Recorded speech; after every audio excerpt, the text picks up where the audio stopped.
Ever wanted to build your own custom weapon and see it in full 3D glory in front of your eyes? Well, in Black Ops 3, you'll be able to do this within the Gunsmith, a part of multiplayer. The Gunsmith will allow you to customize the attachments, the visuals, and everything about your weapon and take it into multiplayer to start kicking butt and taking names.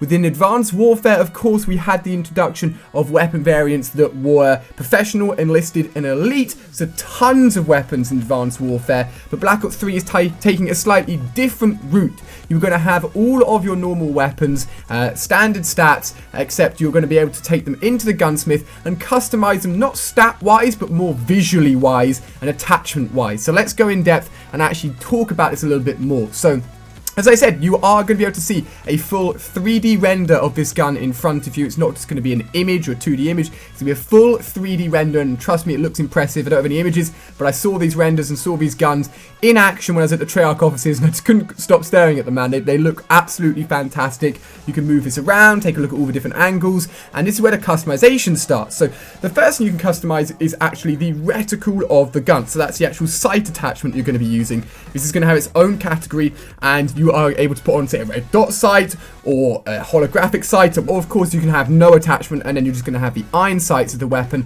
That's the first option you can go for. The next options you can go for are attachments, and believe it or not, you can actually have up to 5 attachments, or at least in the build we were playing, you could have 5 attachments on a weapon. Absolutely mad, and there were a lot of attachments to choose from, so you can really beef out your gun. But you've got to realize, if you're taking this gun into multiplayer, it is still a pick 10 system, so you still need to make room for your perks and everything else. You don't want to be shoving on 5 attachments because you're probably going to have no points left to get any perks or secondary. You're just going to have one beasted out gun.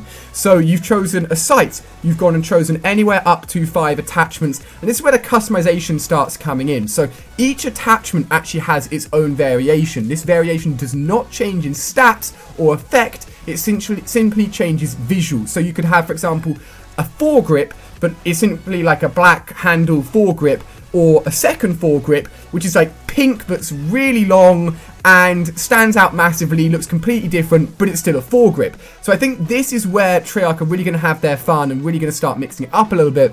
Because in terms of what I've seen, I've been led to believe, and would hope at least, that you can earn yourself and unlock yourself some really cool looking attachments that, again, as I said, won't change the stats, but will make the gun look awesome. You've got to think, this gun is always going to be in front of you. So let's say, for example, if you get 500 kills with a foregrip, you unlock a multicolored rainbow foregrip that's really special. Boom, it's yours. Put it on your weapon. You're going to stand out, and you're going to know that when you get killed by a gun with this multicolored foregrip, that person loves to use the foregrip and uses it a lot. So that's just what's going through my head. That hasn't been confirmed, but it's a very cool route that could be going down in terms of variants for weapons. But the weapon customization does not stop there in the Gunsmith, my friends. Oh no. We've talked about this before. You can now go to Paint Job. Paint Job is your own custom part of the weapon, which you can actually design. If you haven't seen that video, I'll link it on screen now. I'll leave it in the description. Go and watch it.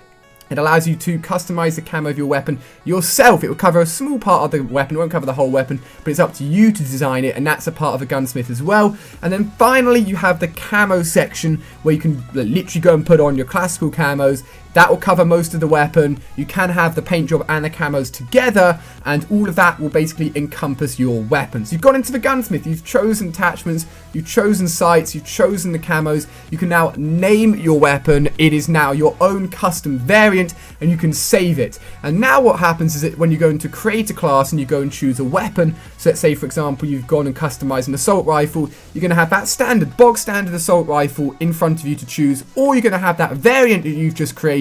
Remember, again, stats haven't been changed. It is literally just the visuals. You can go and choose that one as well. So it's basically just giving you loads of custom variants. With all of these attachments, all these paint jobs and everything going on, you're probably going to have a butt ton of variants saved up for you to use. Now, when you take this variant over into create a class where you can actually go and use it, you've got to again keep in your mind and think about the pick 10 system. If you've gone and spent a load of points on the attachments and sights and such, you won't have enough points left over for perks and everything else. And on top of that, if you don't have anything unlocked that you've put on that weapon variant, it will not allow you to use it within multiplayer. So you're going to have to go back, take it off, only put on the things that you've actually unlocked, and then you can bring it into multiplayer. And that is pretty much gun variants and everything summed up within the Gunsmith within multiplayer. I can see myself spending a load of time within Gunsmith, and I can see myself making a million different options and different variants for my own guns. It's basically as if Treyarch have gone, look, make your own variants of guns, and you mess around with it, mess around with the visuals, mess around with the attachments, and then you can choose which weapons you want to be jumping into multiplayer with. So hopefully that makes sense, and hopefully it sounds exciting. Honestly, really, really cool. It sounds like one of those things which just makes sense, and once you use it a few times, it isn't going to be confusing, and you're just going to spend a lot of time making that perfect weapon variant, and I'm sure you're going to be jumping back in and out, constantly changing it throughout the year that we're playing Black Ops 3 once it is released. So there we go, guys. Gunsmith within Black Ops 3 multiplayer. It's going to be awesome. You're going to be customizing a lot. If you haven't seen any videos on screen here, make sure you're checking them out, including brand new zombies information, and I'll also link on screen the custom camo video as well, so you guys can get a little bit more in depth about that and understand exactly how it's going to work. So cheers for watching, guys. So much more Black Ops 3 videos to come. I've tried to make them as in-depth and specific as possible. I'll be spreading them out rather than spamming them, so you can have loads of Black Ops 3 videos here for a long time. Do not fear. So thank you for watching. You guys are epic, and as always, tomorrow I've got a big video for Black Ops 3 coming out, so you do not want to miss it, and I'll see you then for that video.